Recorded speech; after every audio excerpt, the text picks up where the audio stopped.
సరే, మనం ప్రారంభించుకుందాం. గ్రంథం నుండి ఆది కాండము అంటే మొదటి గ్రంథాన్ని మనం పరిశీలన చేద్దాం. ఇది చాలా పెద్ద గ్రంథం, 50 అధ్యాయాలు కాబట్టి ఆ కొంత ఎక్కువ సమయం పడుతుంది. అయినా సమయంతో నిమిత్తం లేకుండా మనము దేవుని వాక్యము వీలైనంత వరకు గ్రహించడానికి ప్రయత్నం చేద్దాం. ఇందులో కొన్ని విషయాలు తొందరగా కూడా చెప్పుకెళ్ళిపోవచ్చులేండి. అయితే మొదటి అధ్యాయము ఈ ఆది కాండము ఈ మొదటి 5 గ్రంథాలు అంటే ఆది కాండం నుంచి ద్వితీయోపదేశ కాండం వరకు కూడా మోషే రాశాడు అన్నది తప్ప పెద్దగా దీనికి పరిచయాలు ఏం లేవు. క్రొత్త నిబంధనకి ఎలా అయితే పరిచయం ఉంటుందో రాసిన వ్యక్తి, ఊరు పేరు, ఎక్కడ, తేదీ ఇవన్నీ ఉంటాయి. కానీ ఆది కాండం ప్రత్యేకముగా దేవుని సృష్టితో ప్రారంభమవుతుంది. సో అదే యోహాన్ రాసిన పత్రిక అనుకోండి. ఎందుకు రాశాడు అంటే ప్రభువుని దేవుని గాను రక్షకుని గాను అంగీకరించిన వాళ్ళు ఉన్నారు కాబట్టి వాళ్ళ విషయంలో రాశాడని మనం చెప్పాం. అదే ఆది కాండంకి వచ్చేటప్పుడు ఏమని చెప్తాం దీనికి అంటే, దేవుడు మానవుని సృష్టించాలనుకున్నాడు అంతే. ఆయనకి మనుషుని సృష్టించి మనుషుని ఎంతో ఆనందించాలనుకున్నాడు. తనలాంటి రూపము లేదంటే ఈ స్వరూపం కలిగిన ఒక వ్యక్తి తన పోలికలో అంతే, తనలాగే ఉండేటట్లు కాదంటే ఇంకొక దేవుణ్ణి దేవుడు చేయడు.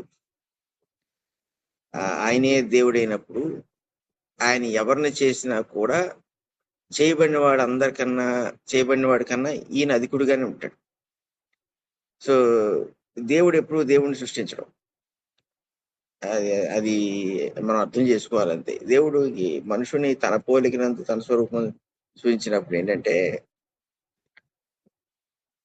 ఆయన లాంటి మనసు కలిగిన వాడు, ఆయన లాంటి స్వరూపం కలిగిన వాడు దేవుడు సృష్టించుకున్నాడు.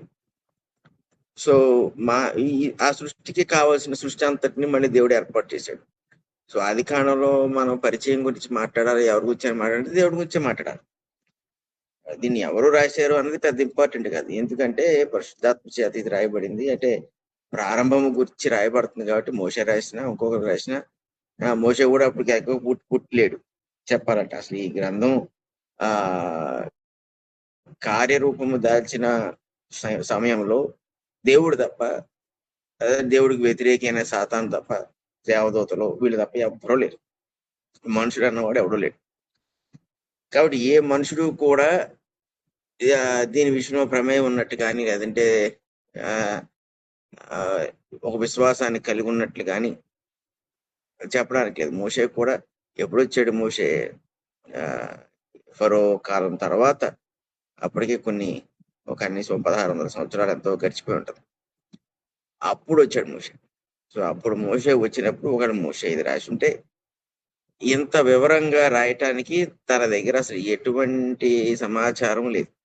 యేసుక్రీస్తు ప్రభు గురించి రాస్తున్నాడు అనుకోండి, యోహాన్ కానీ పేతురు కానీ, వాళ్ళు 3.5 సంవత్సరాలు తిరిగారు కాబట్టి ఆయనతోటి సమాచారం ఉంటుంది, ప్లస్ పరిశుద్ధాత్మ నడిపి ఉంటుంది. ఇదైతే టోటల్ గా దేవుడు ఏది చెప్తే అది నమ్మి రాయటం తప్ప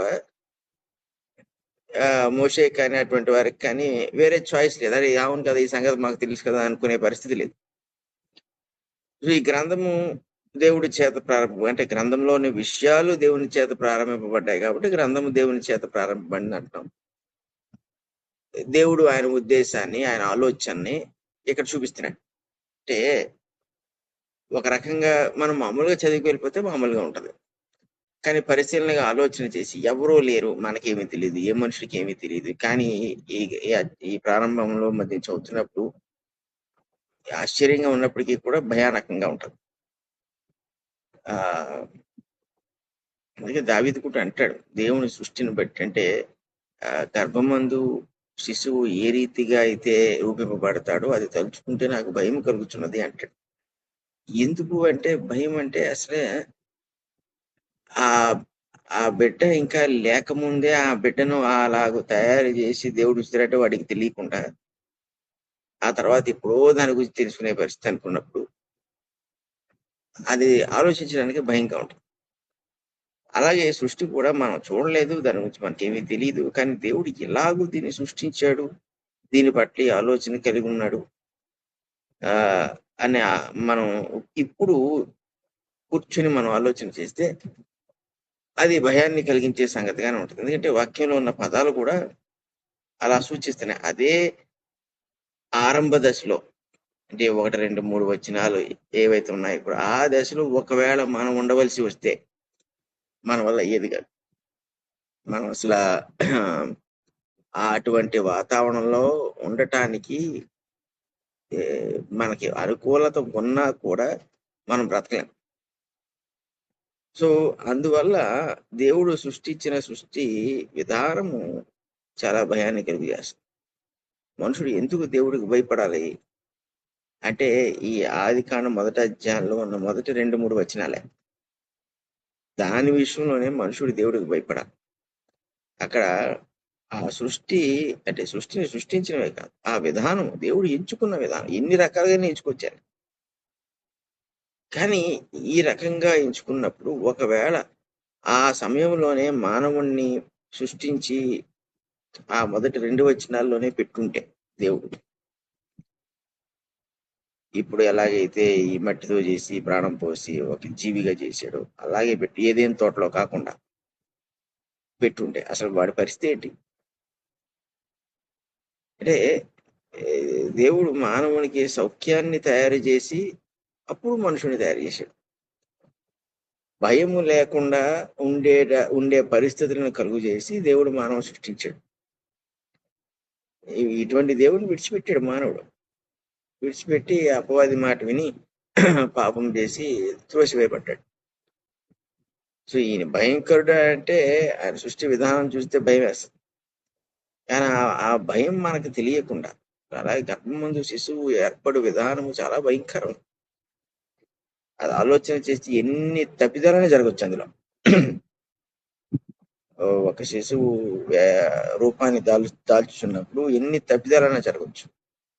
కానీ అవి ఏమీ జరగకుండా ఇప్పుడు దేవుడు మనిషిని అక్కడ రూపిస్తున్నాడు అంటే అది చాలా భయంతో కూడిన సంగతి. నేను లేనప్పుడు నన్ను రూపిస్తున్నాడు అంటే చూడండి అసలు ఆయన ఎంతటి శక్తిమంతుడు, అసలు ఆయన యొక్క సామర్థ్యతకు అంతులేదు. ఆ దేవుడు ఈ గ్రంథానికి కారకుడు. ఆదికాండంలో తర్వాత 3 విషయాలు వస్తాయి. మనుషులు వస్తారు, నోవాహు వస్తాడు, అబ్రాహాం వస్తాడు, రకరకాల మంది వస్తారు. అక్కడి నుంచి అంతా కూడా మనుషులతో దేవుడు వ్యవహార శైలి అనేది మనకు కనబడుతుంటుంది. కానీ అసలు మనుషుడు ఉండాలి, మనుషుడితో వ్యవహరించాలి, మనుషుడు ఇలాగూ అపరాధం చేస్తే వాడితో ఎలాగూ దేవుడు వ్యవహరించాలి, ఇవన్నీ కూడా జరగకముందే దేవుడు ఈ ఏర్పాటు చేసేసాడు మనుషుడికి. అంటే నువ్వు పాపం చేసినా ఈ ఏర్పాటు ఉంది, పాపం చేయకపోయినా ఈ ఏర్పాటు ఉంది. అయితే పాపం చేసినప్పుడు శ్రమతో కూడిన జీవితంతో ఈ ఏర్పాట్లో ఉండాలి. పాపం చెయ్యకపోతే శ్రమ లేని జీవితంతో ఈ ఏర్పాట్లో ఉంటాం. ఇప్పుడు ఈ రెండు సంగతులను లేదా 2 విధానాలను అనుభవించిన వాళ్ళు ఎవరంటే ఒక్క ఆదాము అవ్వలు మాత్రమే. వాళ్ళు పాపము చేయకుండా దేవుని ఏర్పాట్లను అనుభవించారు, చేసి దేవుని ఏర్పాట్లు. ఆ రెండింటికి మధ్య డిఫరెన్స్ చెప్పాలంటే వాళ్ళకి మించిన వాళ్ళు ఎవరు లేరు.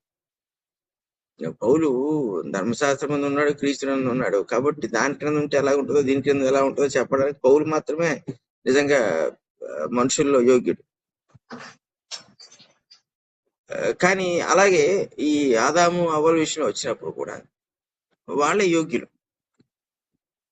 సో దేవుని సృష్టికి ఎంత మహత్యం ఉందో ఆ మహత్యంలో భయపడవలసినంత సంగతి కూడా ఉంది.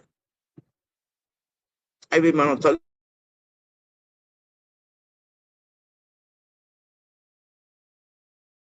తలుచుకుంటున్నాం. దేవుని యొక్క విధానం గురించి ఒకవేళ ఆలోచన చేస్తున్నప్పుడు మనకి దేవుని పట్ల భయం ఉండాలి అనే సంగతి మన మనస్సాక్షి జ్ఞాపకం చేస్తుంటుంది.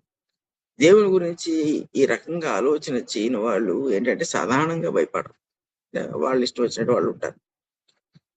సో మనం ఈ గ్రంథంలోకి వచ్చేస్తే 1వ అధ్యాయంలోకి 1వ వచనంలో మనం చూసినప్పుడు అంటున్నాడు, ఆది యందు దేవుడు భూమి ఆకాశం సృజించాడు. ఈ వచనం మీద ఎన్నో కామెంటరీలు రాయబడ్డాయి, ఎన్నో రీసెర్చ్లు చేయబడ్డాయి. ఎంతో మంది ఎన్నో వ్యాఖ్యానాలు చేశారు దీని మీద, ఎన్నో బోధలు చేశారు. అదే అన్ని రైట్స్ చాలా వరకు రైట్ అయి ఉండొచ్చు, లేదా సగం రైట్ కాకపోవచ్చు. కాకపోతే ఇక్కడ దేవుడు ఒక మోషే రాశాడు అనుకున్నాను. ఇంకెక్కడి నుంచి దేవుడు మోషేకి ఎలా రాయాలో చెప్పాడు, ఏం రాయాలో చెప్పాడు, ఎలా రాయాలో చెప్పాడు. ఎందుకు అనేది ఏం చెప్పలేదు. ఈ మోషే వంటి భక్తులాంటి ఏంటంటే దేవుడు ఏం చెప్తే అది రాస్తాడు, అంతకుమించి వేరేది ఏం లేదు. సినాయి కొండ మీద దేవుడు ఏం చెప్తే అది రాసుకొచ్చాడు అంతే. ఇది ఎందుకు ప్రభు ఈ ఆజ్ఞ ఉండడం వల్ల మళ్ళీ ఇబ్బందులు వస్తాయేమో, అసలు ఏం మోషే అటువంటి తత్వం కలిగిన వాడు కాదు. సో మోషేకి ఆది యందు దేవుడు భూమి ఆకాశము సృజించెను అని రాయమన్నప్పుడు మోషే విశ్వసించుంటాడా, అవిశ్వాసంతో ఉండుంటాడు. ఇప్పుడు మోషే కలిగిన అనుభవం అంతా ఎక్కడ ఈ మండుచున్న పొద ఏదైతే ఉందో అక్కడి నుంచి మొదలు పెట్టుకుంటే, దేవుడు ఎంతటి వాడో, ఎంతటి శక్తిమంతుడో, అసలు ఆది యందు భూమి ఆకాశములు దేవుడు సృజించెను అన్న మాటకి దేవుడు యోగ్యా కాదా, అది జరిగిందా లేదా అనటానికి అతని దగ్గర ఎటువంటి అవిశ్వాసం లేదు. సరే, ఇప్పుడు ఆది యందు అన్నాడు. ఆది యందు అంటే మోషేకి ఏమని అర్థం కావాలి? ఇప్పుడు ఎంతైనా అర్థం చేసుకోవాలి కదా. ఇప్పుడు తన ఇశ్రాయేలీలకి గ్రంథాలను గురించి చెప్పాలి కదా. ఆ చెప్పబడిన వాళ్ళందరూ వాళ్ళ పిల్లలకి, తరాల వాళ్ళకి కూడా వీటిని వివరించాలి కదా. సో ఆది యందు దేవుడు భూమి ఆకాశాలను సృష్టించినప్పుడు అసలు ఆది ఏంటి? ఇప్పుడు మనకి యోహాను సువార్తలో కనబడుతుంది ఆది యందు దేవుని వాక్యం ఉండేను. అలాగే యోహాను తన పత్రికలో మనం చూసుకున్నాం. మొదటి పత్రికలో ఆది నుండి మేము ఏది చూచితము అన్నప్పుడు, ఈ ఆది యందు అన్నప్పుడు దేవుడు కాలానికి అతీతుడని మనకు తెలుసు. అంటే ఈ సృష్టించుండకపోతే కాలం అనేది ఉండేది కాదు. ఇప్పుడు దేవుడు సృష్టించిన తర్వాత, మనుషులు తప్పిదం చేసిన తర్వాత దేవుడు ఒక నిర్ణయం తీసుకున్నాడు. ఏంటంటే ఈ పాపానికి, మనుషుడికి ఒక అంతం ఉండాలి అని. సో ప్రారంభం ఉంది అన్నప్పుడు, సృజింపబడెను అన్నప్పుడు దానికి అంతం కూడా ఉంటుంది. దేవుడు అంటే ఒకవేళ ఆదాము అవ్వలు ఈ రోజు వరకు తప్పు చేసి ఉండకపోతే, ఎందుకంటే వాళ్ళకి మరణం ఉండేది కాబట్టి బ్రతుకుండేవారు ఈ 2000 సంవత్సరాలు, ఈ 10,000 సంవత్సరాలు. అలాగా పుట్టిన ప్రతి వాడు బ్రతుకుండి ఓడిపోయాడు. తప్పు చేసి ఉండకపోతే వీళ్ళకి మరణం ఉండేది కదా. ఇప్పుడు సృజింపబడిన మానవుడు మళ్ళీ వాడికి అంతం ఉంటుంది అంటే ఉండేది కాదు. కానీ దేవుడు సృజించిన తర్వాత అంతమొందించాలనుకున్నాడు. కాబట్టి ఏమైందంటే సమయం అనేది దేవుడు ఉనికిలోకి తీసుకొచ్చాడు. ఎప్పుడైతే ఈ పండు తింటే నువ్వు నిశ్చయముగా మరణించదవు అని అన్నాడో, పండు తిన్న సమయం నుండి కాలం మొదలైపోయింది. ఆ పండు తిన్నంత వరకు కాలం లేదు. అంటే ఇప్పుడు ఏ రకంగా మరణించాలి? ఇప్పుడు ఆదాము అవ్వలో ఇప్పుడు వాడు పండు తిన్నంత వరకు మరణం లేదు వాళ్ళకి, అంటే నిత్యం బ్రతుకుంటారండి. ఇప్పుడు సృష్టి ఉంటుందంటే సృష్టి కూడా నిత్యం ఉంటది, ఈ భూమి కూడా నిత్యం ఉంటది, అందులో ఉన్న జంతువులు ఏంటి అన్ని నిత్యం ఉంటాయి.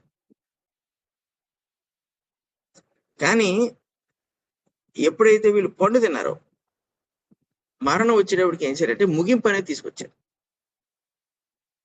ఈ ముగింపు అనేది ఎప్పుడైతే తీసుకొచ్చారో సమయానికి, అంటే కాలానికి అక్కడ ప్రాముఖ్యత వచ్చింది. సో అప్పటి నుంచి కాలం ఏర్పడింది. ఆ కాలం అంటే ఏంటంటే ఆరంభము, ముగింపు ఉంటదని అర్థం. ఇప్పుడు ఆది యందు వాక్యం దేవుడు భూమి ఆకాశం సృజించినంటే, రాస్తున్న మోషేకి ఆది అనగానే ఏంటంటే అప్పుడు ఎప్పుడు 1600 సంవత్సరాల తర్వాత రాస్తున్నాడు. ఈ ఆది అంటే ఏంటంటే అర్థం మోషేకి, నేను లేనప్పుడు, నేను చూడనప్పుడు, నాకు తెలియనప్పుడు, అది అర్థం. అనేది యోహాను సువార్తలో చూసుకున్నాం ఇది వరకు. సో ఆది అన్నప్పుడు నాకు తెలియని సమయంలో, నాకు తెలియని సందర్భంలో, అంతేగాని దేవుడికి సమయం ఉందని కాదు, దేవునికి కాలం ఉందని కాదు. ఇప్పుడు ఇంకెలా చెప్పొచ్చు పోనీ దీన్ని? ఒకవేళ మోషే రాస్తున్నాడు అనుకోండి, దేవుడే చెప్తున్నాడు అనుకోండి, నువ్వు లేనప్పుడు అని చెప్పాడు అనుకోండి. ఒకవేళ అప్పుడు ఏమవుద్ది? మోషే కన్నా ముందు ఎవడో ఒకడు ఉంటాడు కాబట్టి వాడు ఉన్నప్పుడు అన్నట్టు అవుద్ది.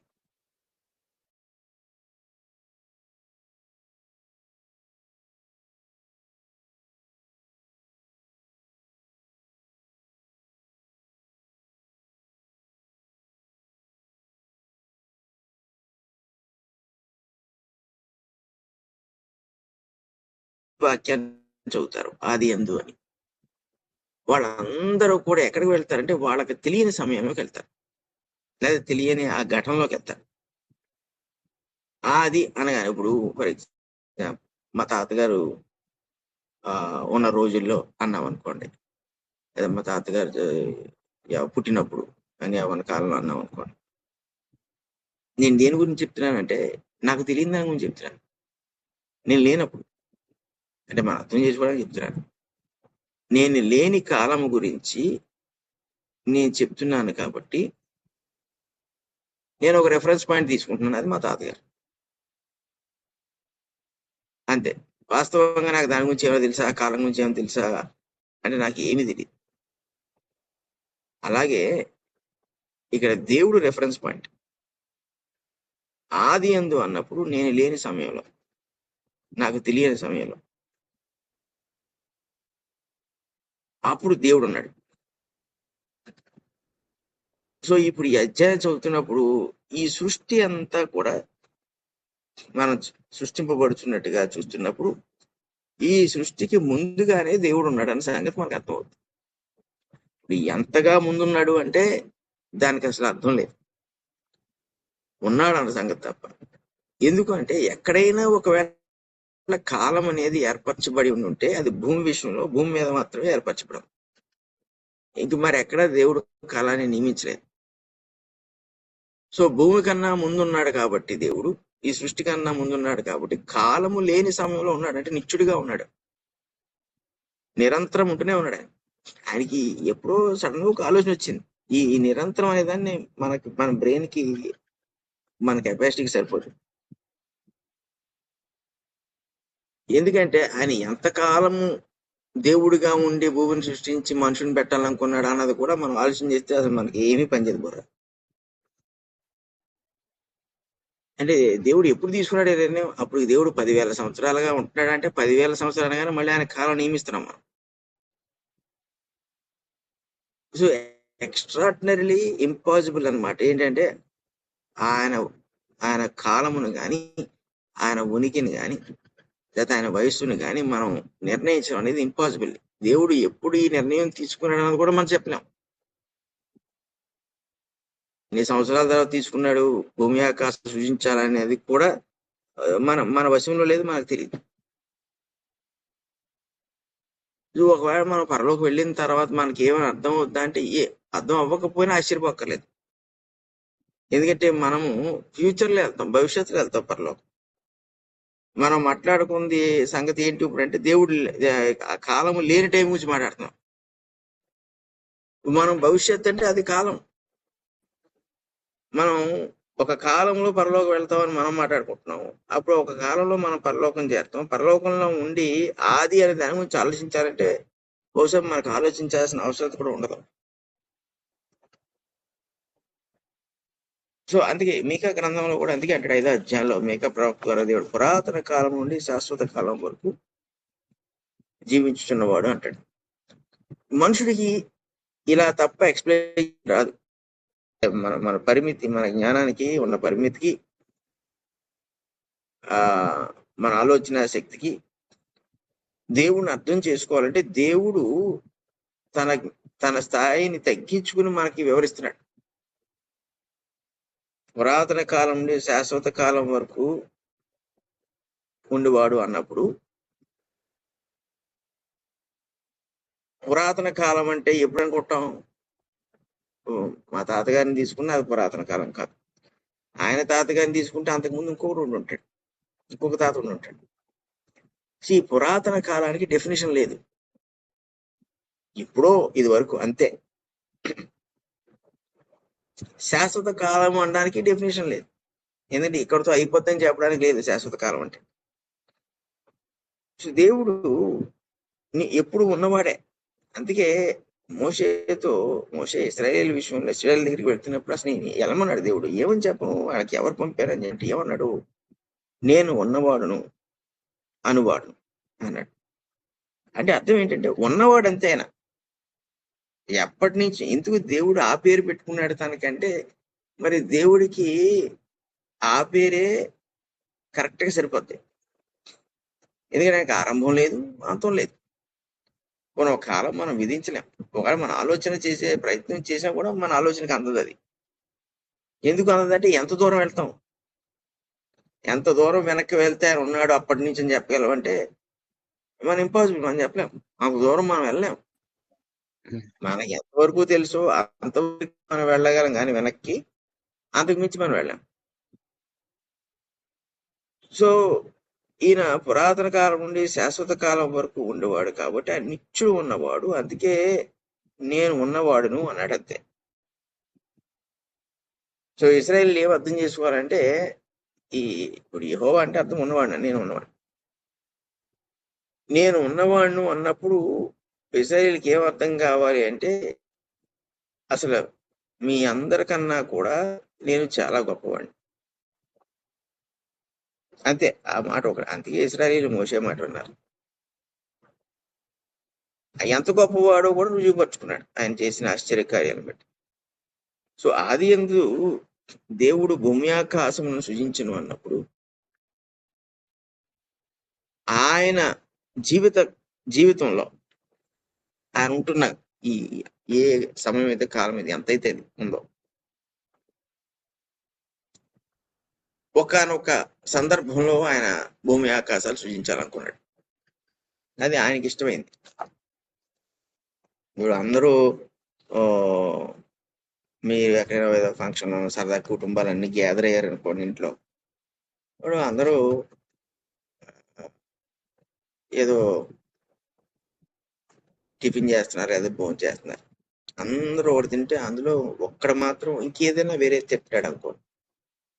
అదేంటి మీ అందరూ తింటే నువ్వు అది కూడా తినొచ్చు కదా అంటే, నాకు ఇది ఇష్టమైంది నేను తింటున్నాను, మీకు ఇష్టమైంది మీరు తినండి. అది ఎందుకు వాడు అది తింటున్నాడు మనం అందరూ ఇది తింటున్నాం అంటే అది వాడికి అది ఇష్టమైంది అంతే. ఇప్పుడు దేవుడు ఎందుకు సృష్టించాడు భూమి ఆకాశాలు అంటే అది ఆయనకి ఇష్టమైంది అంతే. మనం ప్రశ్నించి అంటే దాంట్లోంచి ఏదైనా మనం సాధించాలనుకుంటే అది వ్యర్థం తప్ప ఏముండదు. సో ఆయన హెచ్చరించి ఏం చేశాడంటే భూమి ఆకాశాలను సృష్టించాడు. ఇప్పుడు ఈ భూమి ఆకాశాలు సృష్టించాడు, వాటి యొక్క వర్ణన చూడండి ఎలా ఉందో. ఇది ఇక్కడ మనకి భయాన్ని కలుగు చేస్తుంది.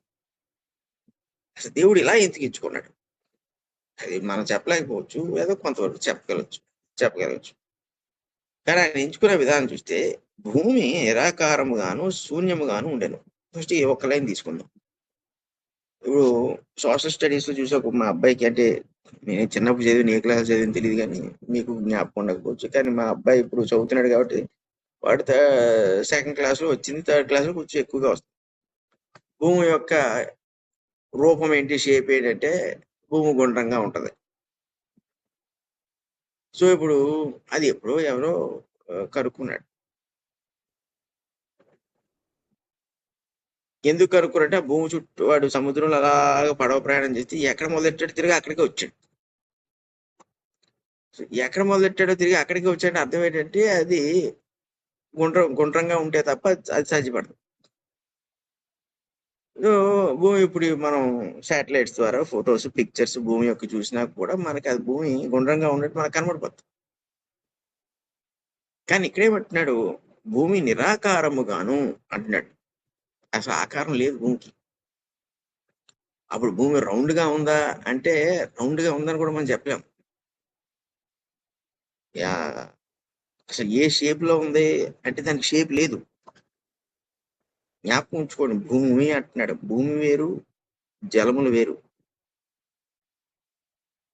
ఈ భూమికి ఆకారం లేదు. ఇప్పుడు ఆకారం లేదంటే అర్థం ఏంటి అంటే అది పోనీ స్క్వేర్ గా ఉందంటే కాదు, పోనీ ట్రయాంగిల్ గా ఉందంటే కాదు. అసలు ఆకారం లేదంటే దానికి ఆకారం లేకుండా ఎలా ఉంటుందంటే ఆకారం లేదంతే. ఇప్పుడు ఒకరిని చూసి తీరు తెన్ను లేదురా అంటాం అంటే అర్థం ఏంటి, వాడికి చూడటానికి రూపం ఉంది, అన్నీ ఉన్నాయి, కానీ వాడి పద్ధతికి మట్టుకు మనం మనం పేరు పెట్టలేం, వాడి విధానానికి పేరు పెట్టలేం. వాడు ఇలా ప్రవర్తిస్తాడా అలా ప్రవర్తిస్తాడా, అసలు వీడు ఎలా ప్రవర్తిస్తాడా వాడికి తెలియదు, అందుకే తిరుగుదేం లేదంట. సో మనం ఆలోచన చేయగలిగితే దీనికి భూమి నిరాకారముగా ఉంది అంటే అసలు భూమి ఒక ఆకారంతో లేదు. ఎందుకు లేదో మనకి ఎందుకు వచ్చాడో అర్థం అవుతుంది. ఇప్పుడు మీరు సపోజ్ ఏదైనా ఒక వస్తువుని మీ జేబులో పెట్టుకున్నారు అనుకోండి. ఇప్పుడు నా పాటాడు వచ్చినప్పుడు నా జేబులో ఏముందో చెప్పండి అన్నారు అనుకో, దాని రూపం ఏంటి చెప్పన్నాం అనుకోండి, నేనేం చెప్తాను? ఎందుకు నేను చెప్పలేను? నా దృష్టికి అంటే నా ఆలోచనకి దాని ఆకారం నాకు తెలియదు. జేబులో ఒక చిన్న పెన్సిల్ పెట్టుకోవచ్చు, లేదంటే ఒక షార్ప్నర్ ఎరేజర్ పెట్టుకోవచ్చు, లేదా చాక్లెట్ పెట్టుకోవచ్చు, మీ ఇష్టం. కీ చైన్ పెట్టుకోవచ్చు, ఏదైనా పెట్టుకోవచ్చు. కానీ నా జేబులో వస్తుంది, దాని రూపం నువ్వు చెప్పాలన్నా అనుకోండి. నేను ఎందుకు చెప్పలేనంటే నా ఆలోచనకు నా జ్ఞానానికి దానికి ఆకారం లేదు.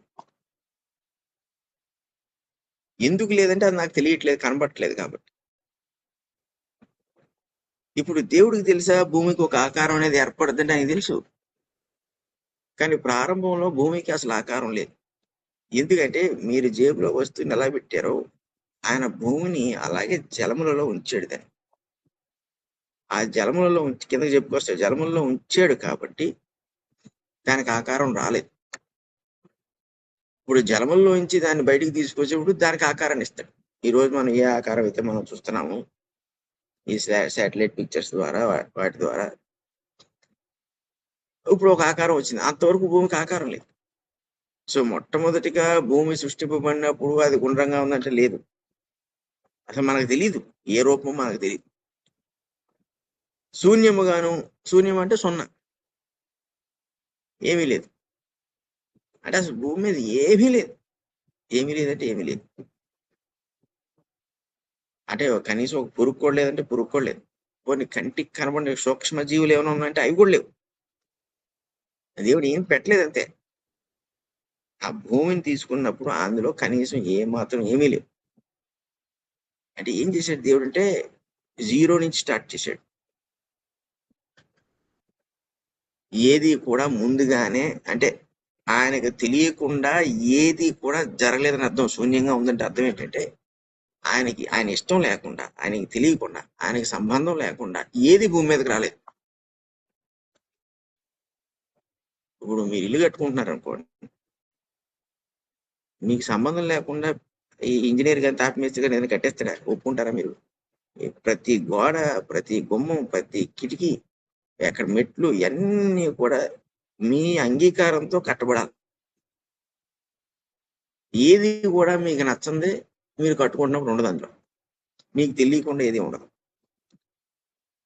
సో మనకు అర్థమవుతుంది దేవుడు ఈ భూమి ఆకాశాలు సృష్టించినప్పుడు, భూమిని సృష్టించినప్పుడు అది శూన్యంగా ఉంది అని ఎందుకు అంటున్నాడు అంటే ప్రతిదీ కూడా ఆయన అమర్చితేనే వచ్చింది భూమిలోకి.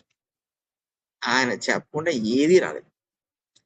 దీన్ని బట్టి ఏమవుతుందంటే దేవుడికి ఈ భూమి మీద ఉన్న సమస్తము మీద టోటల్ కంట్రోల్ ఉంది, సర్వాధికారం ఉంది. ఎప్పుడైనా తీసేయగలడు, పెట్టడం మార్చగలడు, పాడు చేసేయగలడు, బాగు చేసేయగలడు. కరోనా వచ్చింది, తీసుకురాగలిగాడు. సునామీ వచ్చింది, రానిచ్చాడు. కరోనా పోయింది, తీసేశాడు. సునామీ లేదు, పోయింది, తీసేశాడు. అంతే, అంత సింపుల్ అనమాట. ఏదైనా అంటే ఇప్పుడు ఇన్ని వేల సంవత్సరాల తర్వాత సునామీ వస్తుందని ఆయన తెలుసు. కాకపోతే అప్పటికి సునామీ యొక్క వ్యవస్థ భూమిలో ఉందా అంటే అప్పటికి ఇంకా లేదు. కరోనాకు సంబంధించి ఏమైనా అప్పుడు భూమిలో ఉన్నాయంటే అప్పటికి అసలు ఏమీ లేవు. ఆయన సర్వాధికారము చేత ఆయన ఇష్టము చెప్పున ఈ భూమి మీదకి ఒకదాని తర్వాత అలా తీసుకొచ్చడానికి 6 రోజులు సృష్టి చూపించాడు మనకు. సో భూమి నిరాకారముగాను శూన్యముగాను ఉండేను, పైన కమ్మి ఉండేను. ఈ రెండో పార్టీ ఇదిలో 2-3 చీకటి అగాధ జలం. ఈ 3 సంగతులు: చీకటి, అగాధము, జలము. ఈ అగాధ జలము అని 2 ఒక పదం కింద మాట్లాడుతున్నాడు. ఎందుకంటే ఈ ఈ జలం అనేది దాని అర్థం అంటే లోతైన, అగాధం అంటే లోతైన ఒక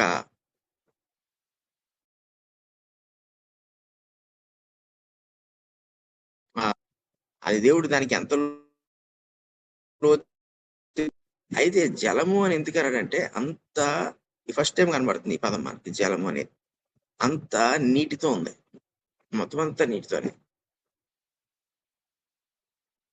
సో అంటే ఉదాహరణగా మామూలుగా చూస్తుంటే ఈ తల్లి గర్భంలో బిడ్డ ఉన్నాడు అనుకోండి, అంతా వాడు నీటిలోనే ఉంటాడు బయటకు వచ్చే వరకు. మీరు అలా ఊహించుకుంటే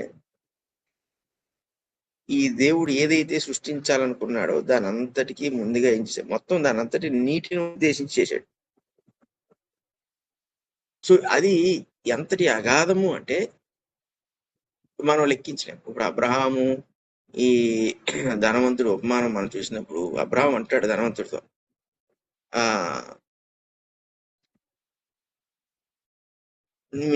అదే ఒకవేళ నేను అటుపై రావాలంటే నాకు కుదురుతుందా అని అడిగినప్పుడు, రావడానికి కుదరదు, నీకు నాకు మధ్యన ఒక పెద్ద అగాధాన్ని పెట్టాడు దేవుడు, ఇటు నుంచి ఎవడు అటు వెళ్ళాడు, అటు నుంచి ఎవడు ఇటు రాలేదన్నాడు. అదే అగాధం చెప్తున్నాడు ఇక్కడ.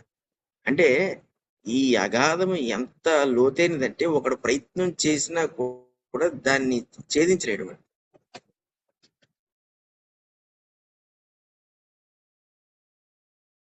ఇదంతా చీకటితో ఉంది.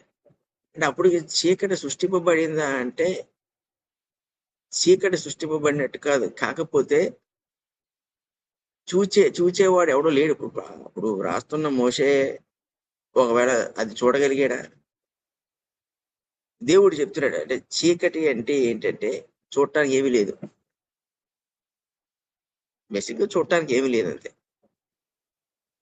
మరి చూడటానికి ఏమీ లేనప్పుడు వెలుగు లేదు, అంటే చీకటి సృష్టింపబడింది అన్నట్టుగా ఉండొచ్చు కదా. అంటే చీకటి సృష్టింపబడింది అనుక అక్కడ అసలు ఏమీ లేదంతే. ఇప్పుడు సపోజ్ అలాంటి చోట్లో మానవుని సృష్టించి పెట్టాడు అనుకోండి దేవుడు, అసలు వాడికి ఏం తెలుస్తుంది, ఏం కనబడుతుంది, ఏం తింటాడు, ఎలా బతుకుతాడు? ఊపిరి పీల్చుకోవడానికి కూడా గాలి లేదు. ఎంత భయంకరం చూడండి. అంటే సృష్టి ప్రారంభము చాలా భయానకం. అది అసలు జీవించేది ఏదీ లేదు, అంతా శూన్యం. తర్వాత అగాధ జలము ఏంటంటే ఇక దానికి లోతు లేదు. అలాంటి ప్రదేశాన్ని వివరించాలి అంటే అర్థం ఏంటంటే ఏమీ తెలియదు, ఏమీ లేదు, ఏమీ కనబడదు అనడానికి చీకటి అన్నాడు. చీకటి అగాధ జలములపై కమ్మి ఉండేది. అంటే ఎప్పటికీ అర్థం కాని పక్షంలో ఈ భూమి ఆకాశాలు ఉన్నాయి. ఇప్పుడు అంటున్నాడు తర్వాత, దేవుని ఆత్మ జలముల పైన అల్లాడుచుండాను, అంటే తిరుగులాడుచుండాను. అల్లాడుచుండంటే ఇంక వేరేదేం కాదు. ఎందుకు దేవుని ఆత్మ ఎందుకు అసలు ఇది ఈ కాన్సెప్ట్ ఎందుకు? ఇప్పుడు దేవుని ఆత్మ ఆ జలములపై ఎందుకు తిరుగులాడుచుండాలి, లేకపోతే అల్లాడుచుండాలి? అదేమన్నా ఒక ఇంపార్టెంట్ పాయింట్ అంటే పరలోకానికి సృష్టింపబడిన భూమి ఆకాశాలకి ఇంకా వేర్పాటు రాలేదు. దేవుడు ఉండే చోటికి, దేవుడు సృష్టించేసిన భూమి ఆకాశాలకి మధ్యన గ్యాప్ అనేది ఏర్పడలేదు. అంటే ఏకంగా ఉన్నాయి. గ్యాప్ అనేది ఏర్పడలేదా అంటే ఒకదానికొకటి ఇలా అతుక్కుని ఉన్నాయా అని కాదు. ఒకవేళ ఊహించుకుంటే అలా ఊహించుకోవచ్చు. కానీ ఆ దేవుని ఉనికిని బట్టి ఆలోచన చేస్తే దేవుడు పరలోకంలో ఎలా ఉంటాడో ఉండగలడో అలాగే నిరాకారముగాను శూన్యముగా ఉన్న భూమి దగ్గర కూడా అలా ఉండగలడు. ఎందుకంటే అపవిత్రత అనేది ఇంకా ఈ నిరాకారంగా ఉన్న భూమి దగ్గరికి ఇంకా రాలేదు. అపవిత్రత లేదు అక్కడ, అసలు ఏమీ లేనప్పుడు అపవిత్రత లేదు. పైగా ఇది దేవుని చేతిలో ఉన్న సృష్టి కాబట్టి, చేత సృష్టింపబడుతుంది కాబట్టి అపవాది కూడా అప్పుడు రాలేడు అక్కడ. సాతాను ఉన్నాడంటే ఉన్నాడు ఆ టైంకి, అంటే లేకుండా లేడు. ఒకవేళ లేడనుకున్నా మనకు పోయేదేం లేదు, ఒకవేళ ఉన్నాడు అనుకున్నా కొత్తగా వచ్చేదేమి లేదు. ఒకవేళ ఉన్నాడు అనుకున్నా కూడా దేవుడు సృష్టించింది కాబట్టి దాన్ని ముట్టలేడు వాడు. దాన్ని అపవిత్ర పరిస్థితే దాన్ని ముట్టగలడు. అది అవదాం ద్వారా తర్వాత చేసుకునేవాడు. అది దేవుని ఆధీనంలో ఉంది టోటల్ గా. కాబట్టి దేవుడు ఉండే పరలోకానికి ఈ భూమిని దేవుడు ఎక్కడైతే నిలపాలనుకున్నాడో అక్కడికి మధ్యన దేవుడికి అభ్యంతరకరమైన వాతావరణం లేదు. కాబట్టి దేవుని ఆత్మ పరలోకంలో, దేవుడే ఆత్మ, ఆయన మనకు అనుగ్రహించేది పరిశుద్ధాత్ముడు. సో ఆ దేవుని ఆత్మ పరలోకంలో ఎలాగైతే ఉండగలడో అలాగే నిరాకారముగాను శూన్యముగా ఉన్న భూమి, చీకటి అగాధ జలములతో ఉన్న భూమి మీద కూడా ఆయన అలాగే ఉండగలడు. అంటే ఆయన ఆధిపత్యాన్ని తెలపడానికి, ఆ సృష్టింపబడుచున్న సృష్టి తన అధికారంలో లేకపోతే ఆధీనంలో ఉందని తెలియజేయడానికి ఎవరంటే దేవుని ఆత్మ జలములపై అల్లాడుచుండెను అన్నాడు. సో ఇప్పుడు ఎవరి కంట్రోల్లో ఉంది అంటే ప్రస్తుతానికి సృష్టి దేవుని కంట్రోల్లో. అక్కడ దేవునికి వైరం కలిగిన వాడు ఎవడు లేడు, ఉండడానికి వీల్లేదు. దేవునికి విరోధంగా ఉండే ప్రసక్తి అక్కడ లేదు. ఎందుకు ఇలా చెప్తాడంటే అంత పరిశుద్ధంగా సృష్టించాడు. అప్పటికే ఒకవేళ అపవాదికి అక్కడ ఏదైనా చోటు ఉందనుకోండి, అప్పుడు దేవుడు ఆదాము అవ్వలకి పరిశుద్ధమైన సృష్టిని ఇవ్వలేడు, లోపంతో కూడిన సృష్టినిస్తాడు. అప్పుడు అవ్వ పండు తిన్న తప్పు అవ్వదు. ఆయనే ఒక లోపంతో పెట్టినప్పుడు నేను ఈ లోపం చేస్తే ఏమొచ్చింది అనే ఒక ఆర్గ్యుమెంట్ తీసుకొస్తుంది. అవ్వ ఆదాములు తీసుకొస్తారు. అప్పుడు దేవుడు మాట్లాడలేడు. సో సృష్టింపబడుచున్నప్పుడు అత్యంత పరిశుద్ధముగానే సృష్టింపబడింది. దేవుడు అంత పరిశుద్ధుడు, అంత పరిశుద్ధంగానే సృష్టింపబడింది. ఆయన మాట అంత పరిశుద్ధమైంది. అందుకు పరిశుద్ధాత్ముడు అక్కడ ఈ భూమి మీద జలములపై అల్లాడుచున్నాడు అని చెప్తున్నప్పుడు ఇది ఇంకొకటి స్వాధీనంలో లేదు, నా స్వాధీనంలోనే ఉంది ఆయన సంగతి చెప్తున్నాడు. ఇప్పుడు ఆలోచన చేయండి ఎంత భయంకరంగా ఉంటుందో. అసలు సృష్టిని ఎంత బాధ్యతతో, ఎంత అధికారంతో, ఎంత బలంతో దేవుడు సృష్టిస్తున్నప్పుడు అది వినటానికి మన మనసుకి భయం కలిగించేటట్లుగా ఉంటుంది. అయితే దేవుడు అలా ప్రారంభించడానికి కారణం ఏంటంటే ఆయన చేసింది ఏదైనా పర్ఫెక్ట్ గానే చేస్తాడు. అంటే 100కి 100% లోపం ఉండదు అందులో. అది దేవుని యొక్క తత్వం. అందుకే నేను పరిశుద్ధుడును అంటాడు. ఏ మనుషుడు ఆయన చూడలేడు అంటాడు. ఏ పాపం ఆయన వద్దకు చేరలేదు అంటాడు.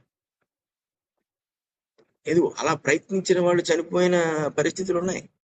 మందసాన్ని పట్టుకుంటేనే చచ్చిపోయాడు ఉజ్జియా. ఆ సినాయి కొండ మీద దేవుడు దిగినప్పుడు పశువులు గాని మనుషులు గాని దగ్గరికి వెళ్ళే ప్రయత్నం చేస్తే చనిపోయారు. నాదాబు అబిహేలు అర్పణ అర్పించినప్పుడు చనిపోయారు. అననయ సఫేరా మోసం చేయడానికి ప్రయత్నం చేసినప్పుడు చనిపోయారు. సో ఇలా చూసుకుంటే ఉదాహరణలు బోళ్ళు ఉంటాయి. దేవుడు పరిశుద్ధతను మనకి తెలియజేస్తే ఇంకా మరణమే వచ్చేస్తుంది మనుషులకి ఒకవేళ దేవుని పరిశుద్ధతను తాకాలనుకుంటే. అంత అంటే ఆయనకున్న పర్ఫెక్షన్ అటువంటిది.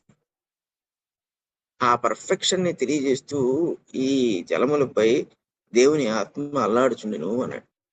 సరే, మనకు సమయం అయింది కాబట్టి అర్థం చేసుకుని మళ్ళీ రేపు కలుసుకుందాం.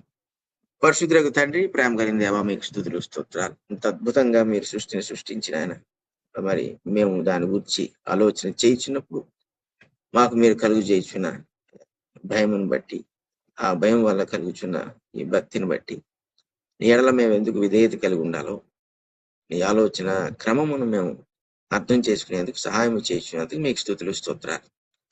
ఈ వాక్యమును మేము మరి మా హృదయంలో మేము భద్రపరుచుకుని నీ ఎడల ఏ రీతిగా మేము మరి నడుచుకోవాలో దానిని ఇప్పుడు మేమే మీకు అనుకూలంగా మరి అర్థం చేసుకుని దాన్ని కలిగి ఉండటకు సహాయం చేయమని ప్రార్థన చేయించున్నాం. అందరి ఎడల మీరు నిరంతరము చూపిస్తున్న కృపను బట్టి వేలాది స్తుతులు ఇస్తున్నారు. నన్ను అలాంటి సృష్టికి మమ్మల్ని పాత్రులుగా చేసి మరి మేము పడిపోయి ఉన్న దశలో మమ్మల్ని లేవనెత్తి మళ్ళీ నూతన సృష్టిగా చేసి మా కొరకు ఉంచబడిన మరి నిశ్చయం అనే మీ గొప్ప ప్రదేశమునకు నేను మమ్మల్ని యోగ్యులుగా చేసినందుకు మీ కృతజ్ఞతాస్తుతులు చెల్లిస్తూ యేసు పరిశుద్ధ నామమున నడుచున్నాం తండ్రి.